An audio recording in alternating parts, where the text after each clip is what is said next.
សួស្តីអ្នកមើលរឿងនិទានស្នេហ៍ការកេទាំងអស់គ្នាមកហើយថ្ងៃនេះអត់ឃើញអេដមីនតម្លាក់រឿងថ្មីទេភាគអត់មានរឿងថ្មីភាគថ្មីភាគម៉ែនវិញភ្លេចបាយភាគ17អូសំណោះថ្ងៃមុនច័ន្ទគៀអេដមីនបានដាក់រឿងឯងប៉ុន្តែដល់ពេលសុកសៅរ៍អាទិត្យដាក់រឿងតគ្នាហ្មងខ្ញុំនេះអត់ដេកទេមើលដល់ខ្ទេចតែមានភាគមើលដល់ខ្ទេចហ្មងនិយាយមែនដូចរឿងឥឡូវនឹងចឹងកំពុងចាំភាគ17ហើយដល់ក៏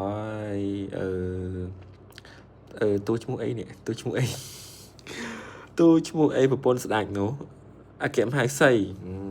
ឡូវចេញច្រឹកថ្មីច្រឹកពិតច្រឹកសៀនមកហើយនិទានស្នេហ៍ការកេភាគ17នេះអង្គុយចាំដល់ហើយអង្គុយចាំដូចចាំគេឆាតមកអីមែនស្អីមិនអត់មានចាំតែឆាតមកចាំរឿងមែនតើនិយាយមែននិទានស្នេហ៍ការកេភាគ17ពេលណាបានមើលឥឡូវម៉ោង9ជាងហើយនេះមើលអត់ដេកអត់ពួនទៅក៏អត់តន់មកដែរគឺចាំរឿងសិនហើយចាំទៅដេក